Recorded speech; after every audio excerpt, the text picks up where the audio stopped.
First இது மாதிரி CV sir வந்து ஆஃபீஸில் சூதுகவும் 2 அப்படின்னும் போது ஃபர்ஸ்ட் சொன்னது எதுக்கு பிரதர் அது நல்ல படமாச்சு அப்படின்னு தான் ஃபர்ஸ்ட் சொன்னது. ஏன்னா அந்த நல்ல படத்தை திருப்பி எடுக்கணும் அப்படின்றது தான் என்னோட மைண்டு. அதெல்லாம் நம்ம நடிக்க போறோம் அப்படின்னும் போது இந்த கதையை வந்து சொன்னாங்க அர்ஜுன் அவரும் சிவி சார் சொல்லும் போது என்னன்னா இது ஒரு ப்ரீக்வலா ஆரம்பிக்குது, அதுக்கு முன்னாடி ஆரம்பிக்குது, அதுக்கப்புறம் திருப்பி வந்து இப்போ கரண்ட் பீரியடுக்கு வருது அப்படின்னாங்க. ஸோ அந்த ஸ்கிரீன்ல ரொம்ப பிடிச்சிருந்தது. அதுக்கப்புறம் இது 2 பேரலல் ஸ்டோரி.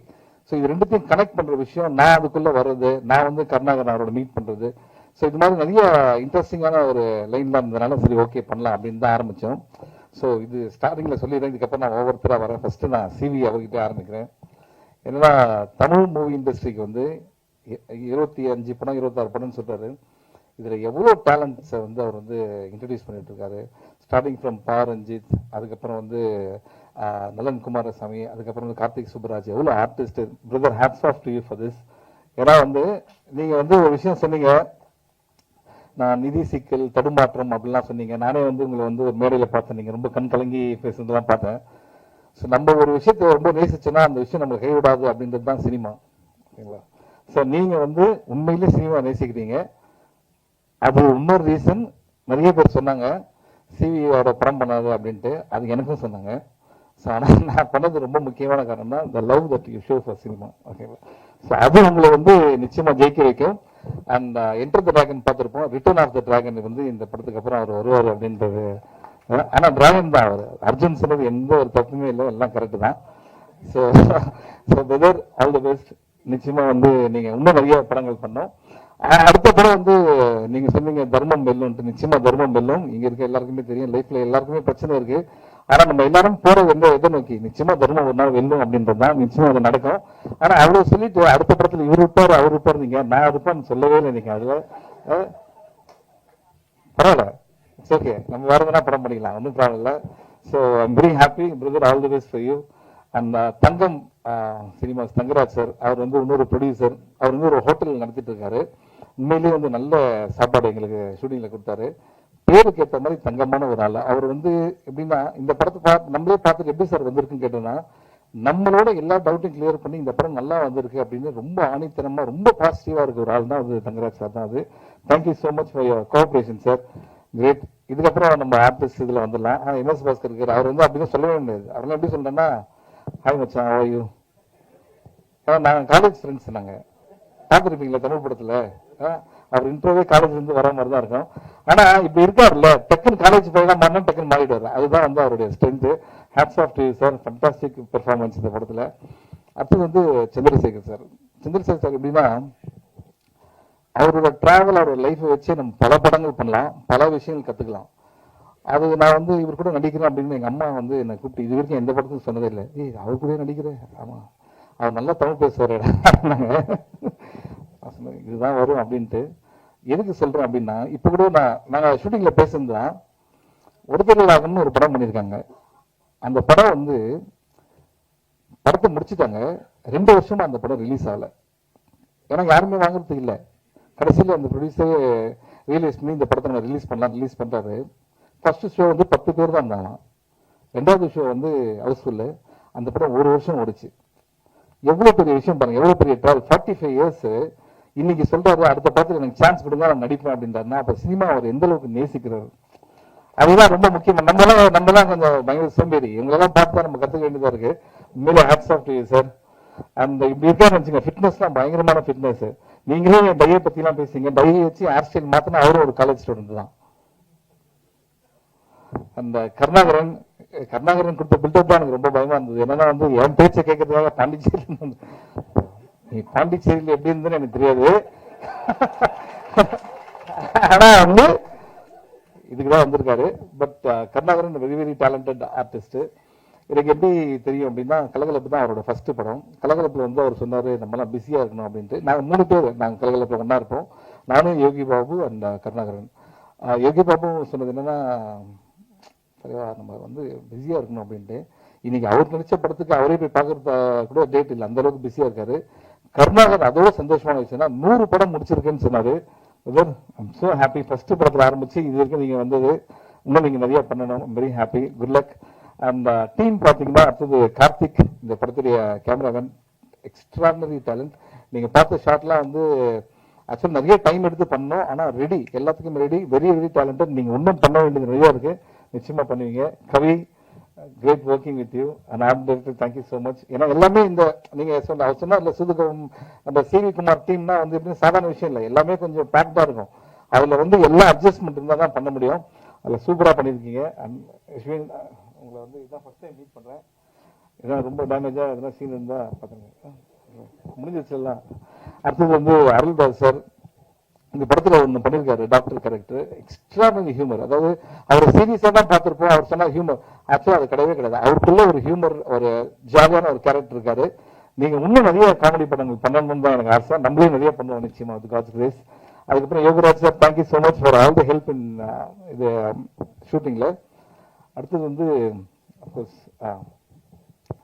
இது 3 வருஷமா எழுதுனாங்க அந்த படத்துல கதை, அதெல்லாம் ஒண்ணுமே கிடையாது. இல்லை டைட்டானிக், அவதாரம் எடுத்திருக்காங்க சும்மா. அதுல 3 வருஷத்துல 2.5 வருஷம் கோவிட், அதனால இவங்க யாருமே மீட் பண்ணவே இல்லை. இதுதான் உண்மை. சும்மா இங்க நீங்க நிக்கிறீங்கன்ட்டு 3 வருஷம் எடுத்தா நீங்க அவதார் மாதிரி ஒரு படம் எடுக்கணும், இல்லைன்னா டைட்டானிக் மாதிரி. அதெல்லாம் ஒண்ணுமே கிடையாது. 2 வருஷமா யாருமே பக்கத்துல கூட மீட் பண்ணிக்கல கோவிட்னால. ஓகே, அதுதான் இந்த படத்துடைய ஒரு விஷயம். ஆனா வந்து இந்த லைன் வந்து நலன் குமாரசாமி அவர் வந்து இப்ப நம்ம சொல்லிதான் ஆகணும். ஏன்னா ஃபண்டாஸ்டிக் லைன் இது. அண்ட் இதோட தர்மம் வெல்லும்க்கும் நான் ரொம்ப எதிர்பார்க்கிறேன். அந்த படத்துல இருக்கிறா இல்லையான்னு தெரியல இப்போதைக்கு. இருக்கு, நான் கண்டிப்பா இருக்கேன். ஓகே ஓகே ஓகே, இதுவே இன்னொரு பயமா இருக்கு. அண்ட் அர்ஜுன், அர்ஜுன் நான் வந்து அவரோட ஃபர்ஸ்ட் படமே நான் தான் பண்ண வேண்டியது. நாங்கள் ரொம்ப ரொம்ப நாள் ஃப்ரெண்ட்ஸு. ஸோ அர்ஜுன் வந்து எப்படின்னா, தமிழ் மூவி இண்டஸ்ட்ரி சில டேரக்டர்ஸ்லாம் தேவைன்னு நம்ம நினைப்போம்ல, அதில் அர்ஜுன் ரொம்ப முக்கியமான ஒரு டேரக்டராக இருப்பார். எப்படி அப்படின்னா ரொம்ப ஸ்மார்ட். இதுதான் உனக்கு இருக்கு, இதை வச்சு நீ பண்ணணும், ஆனால் அந்த ப்ராடக்ட் நல்லா வரணும் அப்படின்னும் போது உங்களுக்கு மென்டல் ப்ரெஷர் இருந்தாலும் சரி, அதை எங்கேயுமே காட்டாம இந்த படத்தை வந்து ரொம்ப அழகாக பண்ணியிருக்கீங்க Arjun. Thank you so much. I can understand all. நீங்கள் பேசுறது எனக்கு மட்டும் தான் தெரியும், உங்களுக்கு தெரியாது இதான் நான் மேட்ரு அப்படின்ட்டு. And Arjun, wish you all the best. அந்த அர்ஜுன் வந்து அந்த 15,000 தொலைஞ்சு போச்சுன்னு சொன்னார்ல, அந்த ஸ்டோரி, அது எதுக்கு சொன்னார் தெரியுமா உங்களுக்கு? இந்த படம் முடிஞ்சோன்னா ப்ரொடியூசர் வாங்கி தரணுன்றதுக்காக தான் வந்து அதை சொன்னாரு. So congrat sir. இதை பத்தி இது கேட்டாங்க 2 பேரும் அந்த சைட் பார்த்து சிரிக்கிறாங்க பார்த்தீங்களா? ஸோ இதுல இருந்து டைரக்டர் மேலே எவ்வளோ லவ் இருக்குன்னு உங்களுக்கு தெரியும் அவங்களுக்கு. ஸோ மறந்துடாம நீங்க வந்து அந்த 15,000 அவங்களுக்கு கொடுத்துருங்க. அந்த இதுக்கப்புறம் இதை விட்டுருங்க, இந்த சைடு வரேன். இந்த படம் ப்ரமோஷன் ப்ரெஸ் மீட்லாம் வந்து எனக்கு வந்து அதெல்லாம் செகண்டரி. உண்மையா இருந்தா உங்க எல்லாம் பார்க்கறதுல எனக்கு ரொம்ப ஹாப்பி, அது உங்களுக்கே தெரியும். அந்த உள்ள வரும்போது எனக்கு என்ன ஒரு பயம்னா வந்து, தலைவா காலில இருந்து வெயிட்டிங், கண்டென்ட் கொடுத்துருங்க அப்படின்னாரு. இதெல்லாம் படத்தில் நடிக்கிறதோட பெரிய ப்ரெஷரா இருக்கு. நம்ம என்னைக்கு வந்து யோசிச்சு பேசிருக்கோம், என்னைக்கு நம்ம எழுதி பேசிருக்கோம், இப்படிதான் பேசிதான் லைஃபே ஓடிட்டு இருக்கு. அதனால வந்து இந்த கண்டென்ட்லாம் விட்டுருங்க. உங்களை பார்க்கறது ரொம்ப happy.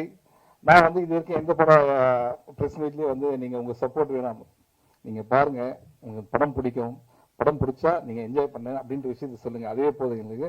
Love you all, thank you so much. படம் வந்து டிசம்பர் 13 ரிலீஸ் ஆகுது. நீங்க எல்லாம் என்ஜாய் பண்றதா நாங்க வெயிட்டிங். அண்ட் சூதுகம் 1 ஒரு கல்ட் ஃபிலிம். ஓகே, அது வந்து ஒரு எக்ஸாம்பிளா நிறைய விஷயம் சொல்லுவாங்க. சூதுகம் 2 இட்ஸ் ஃபன் ஃபிலிம். நீங்க ஜாலியா வந்து என்ஜாய் பண்ணலாம். Thank you so much. இது வரைக்கும் நீங்க இந்த இதுக்கு எத்தனை தடவை வந்திருக்கீங்க? நிறைய படத்துல வந்திருக்கீங்கல்ல. லைட்ஸ் ஆஃப் அப்படின்னு கட்டந்து வந்து எதுனா இது வரைக்கும் நம்ம எங்கேயுமே கேட்டிருக்கவே மாட்டோம். லைட்ஸ் மைக்ல லைட்ஸ் ஆஃப்னாலே கேட்கணும். லைட்ஸ் ஆஃப் அப்படின்னு கத்துறேன். இதுக்கு இவ்வளவு கத்துறான்னு பார்த்தா ஒரு டீசர் 30 செகண்ட்ஸ் தான். அதை முடிச்சுட்டு வரதுக்குள்ள அந்த சட்டம் வந்து பாத்தீங்கன்னா வேற இருக்கு. இவர் வந்து ஆக்சுவலா வந்து இந்த வேலைக்கு இல்லை, இவர் ஒரு ஹீரோ, இவர் ஒரு ஆர்டிஸ்ட். இவர் வந்து இந்த பெரிய டப் காம்படிஷன் பெரிய பெரிய ஹீரோக்களும் கொடுத்துருப்பாரு. தலைவா ஒரு பெரிய ஃபேன் நானு. அந்த உண்மையிலேயே நீங்க நிறைய சாதனைகள் பண்ணோம். அதாவது 2 மினிட்ஸ்ல 10 சட்டம் எப்படி மாத்துறது அப்படின்ற நிறைய விஷயங்கள்லாம் நீங்க பண்ணோம். நிச்சயமா பண்ணுவாரு. Thank you so much.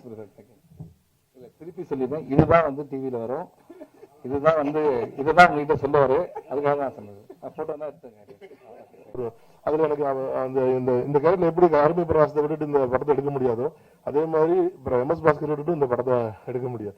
அதே மாதிரி இந்த அடுத்து நாங்கள் அந்த தர்மபுரம் படம் எடுத்தாலும் அதுலயும் வந்து கருணா கேரக்டரையும் சந்திரசேகர் சார் கேரக்டரையும் பாஸ்கர் சார் கேரக்டரையும் விட்டுட்டு இந்த படத்தை எடுக்க முடியும். எனக்கு மிகப்பெரிய ஆச்சரியம் என்னன்னா, 2012 வந்து நாங்க சூதுகம் ஷூட் பண்ணோம், 2013 ரிலீஸ் ஆச்சு. 2023 சூதுகம் 2 ஷூட் பண்றோம். ஆனா ஸ்பாட்டுக்கு வந்த அன்னைக்கு நான் ஒரு சரி 14 வந்திருக்காரு, அவங்க எப்படி பண்ண அந்த கேரக்டர் அவருக்கு அப்படியே ஞாபகம் இருக்கு. அந்த 2013ல 12ல ஷூட் பண்ணது அந்த கேரக்டர் என்ன பண்ணும் எப்படி பண்ணும் அப்படின்றத இன்னைக்கு அதை அப்படியே ஞாபகத்தில் வச்சுட்டு வந்து ஃபாலோ பண்றாங்க. நான் அர்ஜுன்ட்ட கூட சொன்னேன், இதுதான் சீனியர் ஆர்டிஸ்டுக்கு இன்னைக்கு வர புது பசங்களுக்கு இருக்க வித்தியாசம். அவங்க முதல் சீன்ல நடிச்சது அடுத்த சீன்ல மறந்துட்டாங்க. 12 வருஷத்துக்கு முன்னாடி பண்ண ஒரு சீக்வன்ஸ் ஞாபகத்தில் வச்சுக்கிட்டு அதை அப்படியே ரெப்ளிகா பண்றாங்க அப்படின்னு சொல்லிட்டு தேங்க்யூ சார், தேங்க்யூ. இந்த அருள்தாசன் மற்றபடி கார்த்திக் என்னோட கேமரா டிஓபி, ஏன்னா என்னோட ப்ரொடக்ஷன்லேயே ஒரு 4வது படம் அவர் பண்றாரு. அதே மாதிரி அஸ்வின் அவரும் என்னோட ப்ரொடக்ஷன்ல இது 3வது படம் நினைக்கிறேன். ஸோ அனைவருக்கும் நன்றி. அர்ஜுனுக்கும் யுவராஜுக்கும் மிகமிக்க நன்றி. ஏன்னா யுவராஜ் வந்து நலனோட கிட்டத்தட்ட 10 வருஷமா டிராவல் பண்ணாரு. அவரோட 3 படங்களையும் ஒர்க் பண்ணாரு. நான் சூதம் எழுத வாங்கன்றக்காண்டி நலன்ட்ட சொல்லிட்டு இந்த படத்துக்காண்டி எழுத வந்தாரு. அடுத்து ஸ்கிரிப்ட் எழுதிட்டுக்காரு. மேபி என் ப்ரொடக்ஷன்ல படம் பண்ணுவார் நம்புறேன். உங்கள் அனைவருக்கும் நன்றி. இந்த படத்துல வந்து அரிசா ஜஸ்டின் சொல்லிட்டு ஒருத்தவங்க ஹீரோயின் லீட் பண்ணிருக்காங்க. அந்த ஜஸ்டின் எம்ஜிஆர் சார் படத்துல அடிச்ச ஒரு ஜஸ்டின் அவரோட பேத்தின்னு நினைக்கிறேன். அவங்களுக்கு ஏதோ உடம்பு சரியில்லை, டைஃபாய்டு காய்ச்சல், பெட்ல இருக்காங்க. அதனால அவங்க வர முடியல. எங்களுக்கு ஒரு நல்ல சப்போர்ட்டை கொடுத்து இந்த படத்தை வெற்றி படமாக்கணும்னு உங்க அனைவர்ட்டையும் வேண்டிக்கிறேன். நன்றி. இந்த இனிய விழாவிலே கலந்து கொண்டு உங்களோடெல்லாம் சந்திப்பதிலே எனக்கு மிகுந்த மகிழ்ச்சி அளிக்கிறது. கூடுதல் மகிழ்ச்சி என்னவென்றால், இங்கே அமர்ந்திருக்கின்ற பத்திரிகை ஊடக நண்பர்கள், சகோதரர்கள் பலரையும் ஒட்டுமொத்தமாக ஒரே இடத்திலே நான் சந்திக்கின்ற இந்த நல்ல வாய்ப்பை எனக்கு ஏற்படுத்தி கொடுத்திருக்கின்ற இந்த நிறுவனத்திற்கு நான் நன்றி சொல்லியாக வேண்டும். ஏனென்றால் கிட்டத்தட்ட இங்கே நம்முடைய மாப்பிள்ளை MS பாஸ்கர் அவர்கள் சொன்னது போல திரையுலகத்திற்கு வந்து 45 ஆண்டுகள் ஆகிறது. இந்த 45 ஆண்டு காலத்திலே 45 ஆண்டு காலமும் சந்தித்த நண்பர்கள் எல்லாம் இங்கு இருக்கிறார்கள். உதாரணத்திற்கு அண்ணன் திரைநிதி செல்வம் இருக்கிறார், நம்முடைய சித்ரா மணி இருக்கிறார். நான் தேடினேன், தேவிமணியை தேடிக்கொண்டிருந்தேன். தேவிமணி இன்னைக்கு வரலன்னு நினைக்கிறேன். என்னன்னா தேவிமணி எல்லாம் பார்த்தா என்ன வயசுனே கண்டுபிடிக்க முடியாத அளவுக்கு ஒருத்தர் பத்திரிகை துறையில் இருந்துகிட்டே இருக்காரு, இளமையா இருந்துகிட்டே இருக்காரு. இப்பதான் கொஞ்ச நாளா வந்து டையடிக்கிறத அவர் விட்டுட்டாரு. இப்பதான் லேசா வயது தெரியுது. ஆனா கூட இப்ப எல்லாருமே 30 வயசுல எல்லாருக்குமே முடிவு எடுத்து போச்சுல, அங்கேயும் தேவமணியோட வயசை கண்டுபிடிக்க முடியல. அவருடைய நினைவெல்லாம் எனக்கு வந்தது. அண்ணன் திரைநிதி செல்வம் கொஞ்சம் அப்படி ரிலாக்ஸா சாஞ்சு படுத்திருக்காரு. அவரோட நினைவுகள்லாம் எனக்கு வந்து இது வரைக்கும் போயிடுச்சு, இலங்கை தமிழர்கள் பிரச்சனை வரைக்கும் போயிடுச்சு. பள்ளி இருக்காரு. எல்லா நண்பர்களையும் பார்க்கிற ஒரு நல்ல வாய்ப்பு. மேடையில் அமைந்திருக்கின்ற வரிசையாக எல்லோரையுமே சொல்ல வேண்டும். அன்பு இயக்குனர், அருமை இயக்குனர் SJ அர்ஜுன் அவர்களே, நம்முடைய ஒளிப்பதிவாளர் தம்பி கார்த்திக் தில்லி அவர்களே, தொழில்நுட்ப கலைஞர்களே, என் அன்பிற்கும் பாசத்திற்கும் உரிய இந்த படத்தினுடைய கதாநாயகன் வாழ்க்கையிலே திரைப்படத்தில் மட்டும் அவர் மகிழ்ச்சியோடு இருப்பதில்லை, யதார்த்தமாக திரைக்கு வெளியிலேயும் அவர் மட்டுமல்ல, அவரோடு இருக்கின்ற எல்லோரையும் மகிழ்ச்சியோடு வைத்திருக்கின்ற அன்பு தம்பி அவர்கள். தம்பி அருள் அவர்கள் என்னை பார்த்த உடனேயே சொன்னார், அருள்தாஸ் என்ன வேற கெட்டப்பில் இருக்கீங்க, உங்களை நாங்கள் இந்த மாதிரி எதிர்பார்க்கவே இல்லை என்று. அதே போல தம்பி கருணா இருக்கிறார். கருணாகரனோடு இந்த படத்திலே நான் சேர்ந்து நடிக்கின்ற வாய்ப்பு எனக்கு கிடைத்தது. மாப்பிள்ளை MS பாஸ்கர் 45 வருஷமா எனக்கு தெரியும். இயக்குனர் பாரதிராஜா அவர்களுடைய அறிமுகத்தில் பெரிய வாய்ப்புகளில் நான் நடிக்கிற போது டப்பிங்ல வந்து பாஸ்கர் வந்து உட்கார்ந்துருக்காரு, பார்த்திருக்காரு, பேசியிருக்காரு.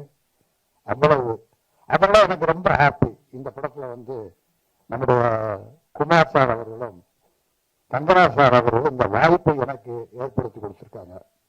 என்னன்னா இன்றைய இளம் தலைமுறையான தம்பி சிவா கர்ணா கூட நடிச்சா அதே படத்துல இந்த படத்திலேயே வந்து ராதாரவியுடையும் பாஸ்கருடையும் சேர்ந்து நடிக்கின்ற ஒரு வாய்ப்பு எனக்கு கிடைத்தது. அப்போ எனக்கு நினைவுகள் எல்லாம் வந்து ஒரு 45 வருஷமா அந்த நினைவுகள் அப்படியே ஓடிக்கிட்டே இருக்கு. இன்றைக்கும் இந்த மேடையிலே நின்று இந்த படத்துல ஒரு கதாபாத்திரத்தை ஏற்று நடித்து இன்றைக்கும் ஒரு கலைஞராக நான் அரசியல் களத்திலே இருந்தாலும் பொது வாழ்க்கையில இருந்தாலும் அரசு துறையில இருந்தாலும் நான் விரும்பி சென்னைக்கு ஓடி வந்தது ஒரு நடிகராக வர வேண்டும் என்று. அந்த தோல்வான் என் நெஞ்சுக்குள்ளே நிறைந்து கிடப்பது. அது இன்றைக்கு வரைக்கும் எனக்கு கிடைத்திருக்கிறது என்றால் அதற்கு காரணம் கலையுலக பெருமக்களும் பத்திரிகை நண்பர்களும் ஊடக நண்பர்களும் தமிழக மக்களும் தான். அதற்காக இந்த மேடையில் நின்று நான் எல்லோருக்கும் நெஞ்சார்ந்த நன்றியை நான் சொல்ல கடமைப்பட்டிருக்கிறேன். மேடையில் வீட்டிருக்கக்கூடிய producer Sivakumar sir, Thangaraj sir மற்றும் மாமா சந்திரசேகர் அவர்கள், தம்பி கருணாஸ், அப்புறம் டிஓபி, அதுக்கப்புறமா டைரக்டர் அர்ஜுன், என்னுடைய அன்பு தம்பி அருள்தாஸ், எல்லாருக்கும் யாராவது பேர் விட்டு போயிருந்தால் மன்னிக்கணும். வந்திருப்பவர்கள் அனைவருக்கும் என்னுடைய பணிவான இனிய மாலை வணக்கம். இந்த படத்தில் வந்து 2 விஷயம். ஒன்று சந்தோஷமான விஷயம், இன்னொன்று மறக்க முடியாத விஷயம். சூகம் ஃபஸ்ட்டு நான் ஆக்ட் பண்ண கருணாவோட அப்பாவாக தான் நடித்தேன். அதுலேயும் ரொம்ப நல்ல பேர், இதுலேயும் நிச்சயமாக நல்ல பேர் வரும். ரெண்டாவது, எங்கள் மாமா கூட வந்து எனக்கு ஒரு 40 ஆண்டுகளாக பழக்கம் இருந்தாலும் இந்த படத்தில் தான் அவர் கூட ஃபஸ்ட்டு சேர்ந்து நடிக்கிறேன். இல்லை மாமா? ஆமாம். அதே மாதிரி அர்ஜுன் வந்து ரொம்ப அற்புதமான ஒரு தம்பி, ரொம்ப அருமையாக சொல்லி கொடுத்து இந்த மாதிரி இருக்கணும் அப்படின்றத கேட்டுக்கிட்டு அப்படி வாங்கக்கூடியவர். எல்லாருமே ரொம்ப நல்ல டைப். மறக்க முடியாத விஷயம், டிசம்பர் 28 அன்னைக்கு ஷூட்டிங். மாமா வந்திருக்காங்கன்னு சந்தோஷப்பட்டு ரவி அண்ணனும் நடிக்கிறாங்க அப்படின்னு சந்திரசேகர் மாமானுடைய கேரவனில் தான் போய் உட்காந்து ஆடா சாப்பிடலாம் அப்படின்னாப்பில் டிஃபனை பிரிக்கும்போது தான் வந்து ஒருத்தர் சொன்னார், நம்முடைய அருமை அண்ணன் கேப்டன் விஜயகாந்த் அவர்கள் மறைந்தார் அப்படின்ற ஒரு செய்தி. நாங்கள் அன்றைக்கி சாப்பிடவே இல்லை, மூடே இல்லை. நான் அழ ஆரம்பித்தேன். நான் ஒரு பக்கம் அழுகுறேன், மாமா ஒரு பக்கம் அழுகுறாப்பில். என்ன பண்ண முடியும்? அன்றைக்கி அந்த ஷூட்டிங் முடிச்சுட்டு 29ஆம் தேதி அந்த அண்ணனுடைய இறுதி நிகழ்வில் கலந்துக்கிட்டோம். அதனால் இந்த ஷூட்டிங் நடந்தது என்றைக்கு அப்படின்றத மறக்க முடியாத ஒரு விஷயம். கிட்டத்தட்ட ஒரு வருஷம் நெருங்க போகுது. நல்லபடியாக அண்ணன் அவர்கள் எவ்வளோ பேரை வாழ வச்சவர். அவருடைய ஆசீர்வாதம் தம்பி அர்ஜுன் அவர்களுக்கும் இருந்து, இந்த ப்ரொடியூசர் எல்லாருக்கும் இருந்து, ஹீரோ சிவா அவர்களுக்கும் எல்லாருக்கும் அவருடைய மனமார்ந்த அந்த வெள்ளை மனதனுடைய ஆசீர்வாதம் இருந்து இந்த படத்தை மிகப்பெரிய வெற்றி படமாக ஆக்க வேண்டும் என்று அவருடைய ஆன்மாவை வேண்டிக் கொள்வதோடு என்றென்றைக்கும் ஆதரவு கொடுத்துக் கொண்டிருக்கக்கூடிய பத்திரிகை நண்பர்கள், ஊடக நண்பர்கள், சகோதரர்கள் எல்லோருக்கும் என்னுடைய மனமார்ந்த வேண்டுகோளை வைக்கின்றேன். நன்றி, வணக்கம். ஃபர்ஸ்ட் ஆஃப் ஆல் உங்க அன்புக்கும் ஆதரவுக்கும் நன்றி. சூதுகம் படத்துக்கு அப்புறம் நான் சூதுகம் நடிக்கும் போது 3வது படம். இப்போ ஆல்மோஸ்ட் 100 முடிச்சிட்டேன் தமிழ்ல. ஸோ அதுக்கு big thanks to Sivakumar sir. அவர் வந்து ஃப்ரெஷர்ஸ், இந்த புதுசா வர்ற இயக்குனராக இருக்கட்டும், நடிகர்களாக இருக்கட்டும், நம்பி ப்ராஜெக்டை கொடுப்பாரு. அந்த நம்பிக்கைக்கு சீரியஸா தேங்க்யூ ஸோ மச் சார். எத்தனையோ இயக்குனர்கள், நண்பர்கள், நலன், கார்த்திக் சுப்பராஜ், இவங்க எல்லாருக்குமே டெபியூ ஃபர்ஸ்ட் ஃபிலிம் பண்ணி கொடுத்தாரு சார். அதுவும் பெரிய ரிலீஸ், எல்லாமே பெரிய ஹிட்.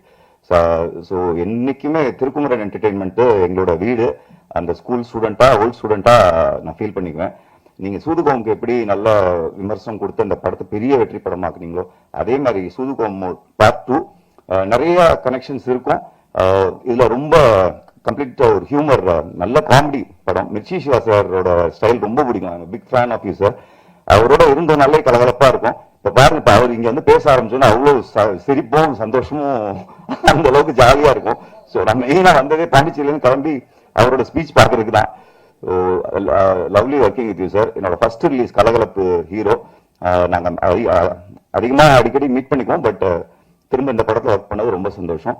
இங்க வருகை தந்திருக்கும் அனைவருக்கும் நன்றி. Thangaraj sir, thank you so much sir கோ ப்ரொடியூஸ் பண்ணதுக்கு. டிஓபி கார்த்திக் சார் வந்து நீங்க எத்தனை சீன் எழுதி வச்சிருந்தீங்கன்னாலும் எடுத்து கொடுத்துருவாரு.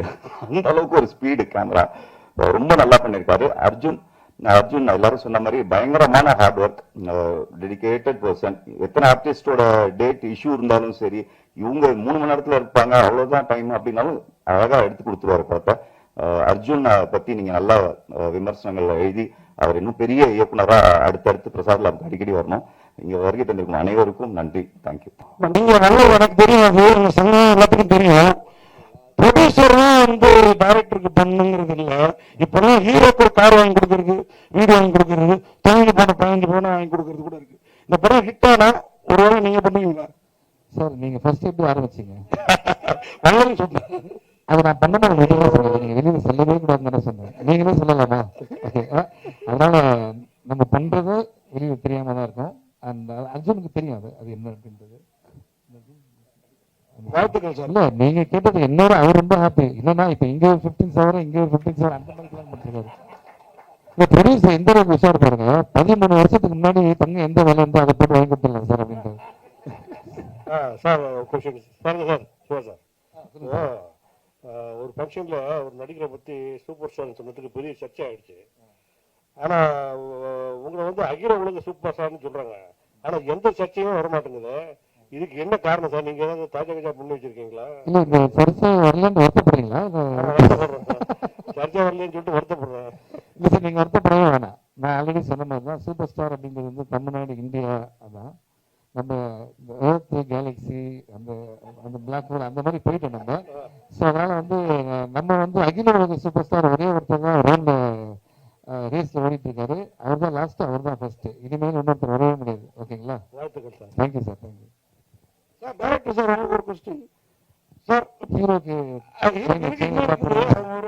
இல்ல இல்ல சார், அதாவது சந்திரசேகர் சார், சிவா சார் சொன்ன மாதிரி அதனால மகர் பார்த்து நானே பார்த்துருக்கிறேன். என்ன கூட சொல்லுவாங்க கல்லிங்கர் அந்த மாதிரி, இப்போ சார் மாதிரி தான் ஆயிட்டான்.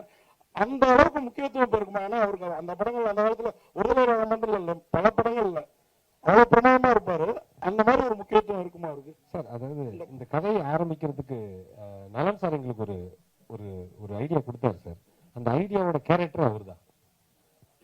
கண்ணபிரான்ற கேரக்டர் அவரை வச்சுதான் அவர் எங்களுக்கு ஐடியா கொடுத்தாரு. அதை வச்சுதான், அந்த கேரக்டரை வச்சுதான் நாங்க இந்த ஃபுல் கதையும் நாங்க வந்து உருவாக்கணும். நீங்க ஆக்சுவலாவே அரசியல்வாதி, நீங்க நிறைய அரசியல்வாதி எல்லாம் பாத்துருக்கீங்க. ஆனா புதுசு புதுசா பாத்தீங்கன்னா மாநாடுல இருந்து எல்லா படங்கள்லயும் நீங்க வந்து புதிய கட்சிகள் நிறைய பார்த்துட்டே இருக்கீங்க படங்கள்ல. இது எப்படி இருக்கு? ஏன்னா இதுவும் ஒரு கட்சி. ஏன்னா சமீபத்துல விஜய் அவர்களும் தொடங்கியிருக்காரு, அந்த மாதிரி பேரும் வந்திருக்கு. ஸோ இது எப்படி இருக்கு? அந்த அரசியல் ஃபீல் எப்படி இருக்கு? அரசியலை விட்டு உங்களை வெளியில அனுப்பவே மாட்டாங்க, சினிமாவிலும் சரி. ஆமா ஆமா. நான் வந்து என்னுடைய எய்மை எல்லாம் சினிமாவில் நடிக்கணும்னு வந்தேன். அடிப்படையில் நான் வந்து ஒரு திமுககாரன். அடிப்படையில் பள்ளியில் படிக்கிற காலத்திலிருந்து ஒரு திமுககாரன். அதுக்கப்புறம் தான் நான் வந்து சினிமாவில் வந்து புகழ் பெற்ற பிறகு கலைஞர் அவர்கள் என்னை அழைத்து நடிகர் திரு சிவாஜிக்கு பிறகு, லட்சிய நடிகர் SSRக்கு பிறகு நல்ல தமிழ் பேசுகிற தமிழ் நடிகர் சினிமா அனுபவத்தில் கிடைச்சிருக்கிற, நீ நடித்தால் தூக்கு மேடையில் நிறைய வசனங்கள் இருக்கு, அது நீ பேசினா தான் அதை பேச முடியும். ஆனால் நீ என்னோட படத்தில் நடித்தால் பல எதிர்ப்புகளை சந்திக்க வேண்டியிருக்கும், யோசிச்சு சொல்லுன்னு சொன்னார். நான் இப்போ சொன்னேன், அடிப்படையிலே நான் ஒரு திமுககாரன். அதனால வந்து பராசக்தி மனோகர வசனத்தெல்லாம் பேசி நடிச்சவன் நான். எனக்காக நீங்கள் வசனம் எழுதும்போது இதை விட எனக்கு என்ன பெருமை வேணும்? எத்தனை எதிர்ப்பு இருந்தாலும் நான் நடிக்கிறேன் சொல்லி நடித்தேன். அதுக்கப்புறம் பல எதிர்ப்புகளையும் சந்தித்தேன். இப்போ நீங்கள் கேட்டீங்கல்ல, அது மாதிரி வரும்போது இப்போ நான் வந்து செல்ஃபின்னு ஒரு படத்தில் ஒரு கேரக்டர் வரும், ஒரு கஷ்டப்படுற ஒரு குடும்பத்தினுடைய தந்தையாக நடித்தேன். இப்போ வந்து சமூகம்னு ஒரு படத்தில் வேற கேரக்டர் பண்ணியிருக்கேன். ஆனால் நீங்கள் கேட்ட மாதிரி மாநாட்டில் ஒரு அரசியல்வாதி, இதுலையும் ஒரு அரசியல்வாதி. இது அரசியல்வாதி என்னன்னா ஒரு நல்ல கண்ணியமான அரசியல்வாதி, அப்படிதான் நடிச்சிருக்கேன். இன்னொன்று என்னன்னா, நான் நடிக்கிற திரைப்படங்களை நான் 2 வருஷத்துக்கு முன்னாடி இருந்தே நான் சொல்லியிருக்கேன். நான் ஏற்றுக்கொண்ட தலைமைக்கு அவப்பெயர் வர்ற மாதிரியோ அந்த மாதிரி ஏதாவது ஒரு கேரக்டர்னா அதை நான் தவிர்த்து விடுவேன். அது நிச்சயமா நடிக்க மாட்டேன். அது இல்லாமல் நல்ல பாத்திரன்றப்ப நடிப்பேன். இதில் வந்து அரசியல்வாதி தான், ஆனால் ஒரு கண்ணியமான ஒரு நல்ல ஒரு சமுதாயத்தை முன்னேற்றுவதற்கு அதுக்கு மேலே அது படம் பார்த்து நீங்கள் தெரிஞ்சுக்கலாம். அந்த மாதிரி ஒரு கேரக்டர். அதனால இதில் நடிச்சிட்டு இருக்கேன். வேற கேரக்டரும் நல்ல கேரக்டர் நடிச்சிட்டு இருக்கேன்.